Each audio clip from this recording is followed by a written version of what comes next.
Praise the Lord. கர்த்தருடைய பரிசுத்த நாமம் மகிமைப்படுவதாக. இந்த நாளிலும் ஒரு தேவனுடைய வசனத்தை நாம் தியானம் செய்வோம்.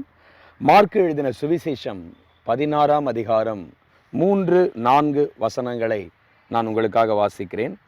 கல்லறையின் வாசலில் இருக்கிற கல்லை நமக்காக எவன் புரட்டி தள்ளுவான் என்று ஒருவரோடொருவர் சொல்லிக் கொண்டார்கள். அந்த கல் மிகவும் பெரிதாயிருந்தது. அவர்கள் ஏறிட்டு பார்க்கிற போது அது தள்ளப்பட்டிருக்க கண்டார்கள் என்று சொல்லி வாசிக்கிறோம். இங்கே எழுதப்பட்டிருக்கிற வசனத்தின் பின்னணி என்ன என்று சொன்னால், ஆண்டவராகிய இயேசு கிறிஸ்து சிலுவையில் அறையப்பட்டு கல்லறையிலே அடக்கம் பண்ணப்பட்டார்.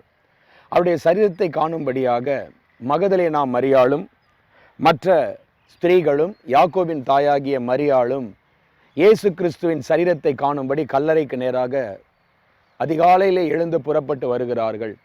அப்படி அவர்கள் புறப்பட்டு வரும் பொழுது அவர்களுக்குள்ளே ஒரு பேச்சுவார்த்தை, அவர்களுக்குள்ள ஒரு கான்வர்சேஷன் நடக்கிறது. அவங்க சொல்கிறாங்க, கல்லறையின் வாசல்ல ஒரு பெரிய கல் வைக்கப்பட்டிருக்கும், அந்த கல்லை நம்மளால் புரட்டி தள்ள முடியாது, நமக்காக யார் புரட்டி தள்ளுவாங்க அப்படின்னு அவங்களுக்குள்ளேயே பேசிக்கிட்டு அந்த கல்லறையை நோக்கி வருகிறார்கள்.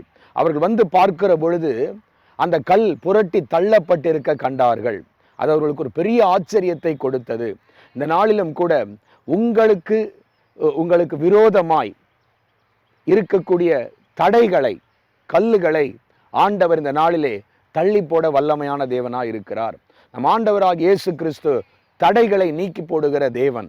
ஆண்டவருக்கு ஸ்தோத்திரம். இந்த நாளில் விசுவாசத்தோடு நம்பிக்கையோடு தேவனை காணும்படியாக வந்தவருடைய வாழ்க்கையிலே கல் தள்ளப்பட்டிருக்க அவர்கள் கண்டது ஒரு பெரிய ஆச்சரியத்துக்குரிய விஷயம். அதே போலவே நீங்கள் விசுவாசத்தோடு இயேசுவை தேடி வரும் பொழுது உங்கள் வாழ்க்கையில் இருக்கக்கூடிய தடைகளை கர்த்தர் தள்ளி போட்டிருக்க வல்லமையான தேவனாய் இருக்கிறார். ஆண்டவருக்கு ஸ்தோத்திரம். அந்த கல் மிகவும் பெரிய கல் என்று வேதத்தில் எழுதப்பட்டிருக்கிறது. ஒருவேளை உங்களுடைய பிரச்சனை பெரிதாக கூட இருக்கலாம், மிகவும் பெரிய ஒரு காரியமாக தடையாக இருக்கலாம். அது எப்படி சரியாகும் அப்படின்னு நீங்கள் ஒருவேளை யோசித்து கொண்டிருக்கலாம். ஆனால் ஆண்டவர் எவ்வளவு பெரிய பிரச்சனைகளையும் தள்ளி போடுகிற தேவன். ஆண்டவருக்கு ஸ்தோத்திரம். அவருக்கு முன்பாக பெரிய காரியம் என்று எதுவும் இல்லை. அவர் எந்த ஒரு பெரிய காரியத்தையும் அவர் தள்ளி போட வல்லமை உள்ள தேவன். ஆண்டவருக்கு ஸ்தோத்திரம். இங்கே நான் 3 காரியத்தை உங்களுக்கு காண்பிக்க விரும்புகிறேன். எதினால் இவருடைய வாழ்க்கையில் இருந்த அந்த இவங்க பார்க்க வந்து இவங்களுக்கு தடையா இருந்த அந்த கல் தள்ளப்பட்டிருந்தது அப்படின்னு சொன்னா 3 காரியங்களை சொல்லலாம். பாருங்க, வருகிறவர்கள் எல்லாம் பெண்கள். ஆண்டவராகிய இயேசு கிறிஸ்துவுக்கு 12 ஆண் சீஷர்கள் இருந்தார்கள். ஆனால் அவர்களில் ஒருவரும் இயேசுவின் சரீரத்தை காண அந்த 3ஆம் நாள் வரவில்லை. ஆனால் இந்த பெண்கள் அதிகாலையிலே புறப்பட்டு, வாரத்தின் 1ஆம் நாள் அதிகாலையிலே என்று வேதத்தில் எழுதப்பட்டிருக்கிறது, அதிகாலையில் புறப்பட்டு வருகிறார்கள். ஒரு பெண் பிள்ளைங்க அதிகாலையில் எழும்பி ஒரு சுடுகாட்டுக்கு போகணுமானா எவ்வளவு ஒரு பயம் இருக்கும். ஆனால் இந்த பெண்கள் இப்படி புறப்பட்டு வர காரணம் என்ன அப்படின்னா, இயேசு கிறிஸ்துவின் மேல் அவர்களுக்கு இருந்த அன்பு. அந்த அன்பினால தான் அவங்க தாங்கள் பெண்கள் என்பதையும் பொருட்படுத்தாமல், இந்த நாட்களை போல அப்பொழுது இல்லை, அந்த நாட்களில் திருடர்கள், கொள்ளைக்காரர்கள், பலவிதமான கெட்ட காரியங்களை செய்கிறவர்கள் எல்லாம் துணிகரமாய் செய்வார்கள். ஒருவேளை சுடுகாட்டுக்கு போகிற வேளை இந்த பெண்களை அவர்கள் பலாத்காரம் கூட செய்யலாம். ஆனால் இந்த பெண்கள் அதையெல்லாம் பொருட்படுத்தலை. வெறும் பெண்கள் கூட்டமாய் அதிகாலையில் புறப்பட்டு இயேசுவை காணும்படியாக, இயேசுவின் சரீரத்தை காணும்படியாக வருகிறார்கள். நம்முடைய முதல் ஒரு தியானமா விசுவாசிக்கலாம்.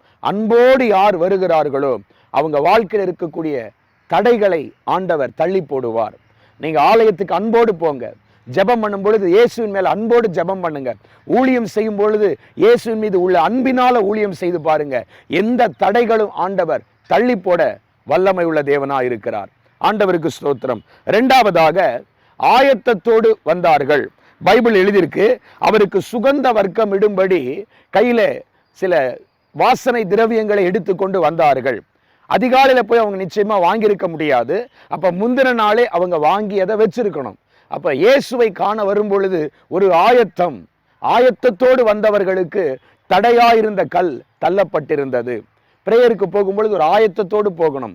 ஒரு விசுவாசத்தோட நான் ஜெபத்துக்கு போறேன், கர்த்தர் என் ஜெபத்தை கேட்பார் அப்படின்னு நம்மளை ஆயத்தப்படுத்திக்கிட்டு போகணும். ஒரு பரிசுத்தத்தில் ஆயத்தப்படுத்திக்கிட்டு போகணும். ஆயத்தத்தோடு இயேசுவை காண போகும்பொழுது ஆண்டவர் அந்த இடத்துல இருக்கக்கூடிய கல்லுகளை, தடைகளை உங்களுக்காக தள்ளி போட வல்லமை உள்ள தேவனா இருக்கிறார்.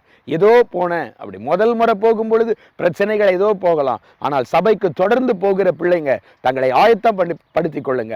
பைபிள் இப்படி எழுதியிருக்கு, இன்றைக்கு உங்களை பரிசுத்தம் பண்ணி கொள்ளுங்கள், நாளைக்கு கர்த்தர் உங்கள் நடுவில் அற்புதங்களை செய்வார் என்று சொல்லி நம்மை பரிசுத்தம் பண்ணுவது ஒரு ஆயத்தம். நம்முடைய விசுவாசத்துல நம்மை சீர்படுத்தி கொள்வது ஒரு ஆயத்தம். நம்முடைய சந்தேகங்கள், குழப்பங்களை எடுத்து போடுவது ஒரு ஆயத்தம். ஒரு ஆயத்தத்தோடு போனோமானா நிச்சயமா கர்த்தர் அங்க ஒரு ஆசீர்வாதத்தை கொடுக்க வல்லவராய் இருக்கிறார். ஊழியத்துல கூட ஒரு ஆயத்தத்தோடு போகணும், கர்த்தர் ஆசீர்வதிப்பார். மூன்றாவதாக ஒரு காரியத்தை சொல்லி நான் ஜெபம் பண்ண விரும்புறேன். அவர்கள் காண வந்தது ஜீவனுள்ள இயேசுவை அல்ல, இயேசுவின் சரீரத்தை.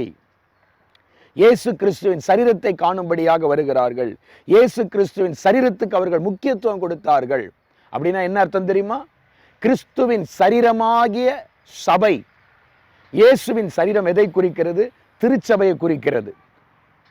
இந்த பெண்கள் கிறிஸ்துவின் சரீரத்தை காண வந்தாங்கன்னு சொன்னா ஆண்டவருக்கு ஸ்தோத்திரம். எபேசியர் 4:12 எழுதியிருக்கு, கிறிஸ்துவின் சரீரமாகிய சபை என்று. அப்ப நீங்க சபைக்கு முக்கியத்துவம் கொடுக்கிறவங்களா?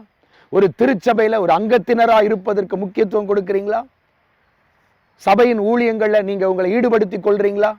நிச்சயமா கர்த்தர் உங்க வாழ்க்கையில் இருக்கக்கூடிய தடையா இருக்கக்கூடிய கல்லுகளை தள்ள வல்லமையான தேவனா இருக்கிறார். ஆண்டவருக்கு ஸ்தோத்திரம். நான் வீட்டில இருந்தே ஜெபம் பண்ணாலே கர்த்தர் செய்வார், கர்த்தர் செய்வார் தான். பட் ஆனால் கிறிஸ்துவின் சரீரமாகிய சபை என்று வேதத்தில் எழுதப்பட்டிருக்கிறது.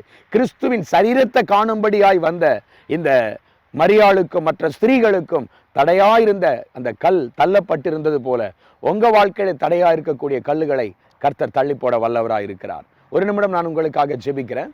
எங்கள் அன்பின் தகப்பனே, இந்த ஆசீர்வதிக்கப்பட்ட வேலைக்காக ஸ்தோத்திரம். இந்த நாளிலும் இந்த செய்தியை கேட்டுக்கொண்டிருக்கிற ஒவ்வொரு சகோதரனையும் சகோதரியையும் ஆசீர்வதியும். இந்த செய்தியின் மூலமாய் ஆண்டவருடைய வல்லமை அவர்களை தொடட்டும். அவர்கள் வாழ்க்கையில் இருக்கக்கூடிய எந்த பெரிய கல்லுகளையும் இயேசுவின் நாமத்தில் தள்ளி போடுவீராக.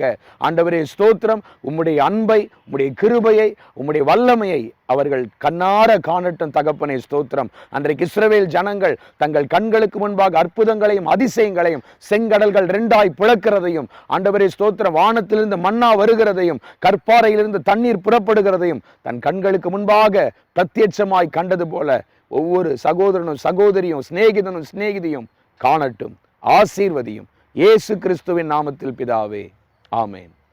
God bless you.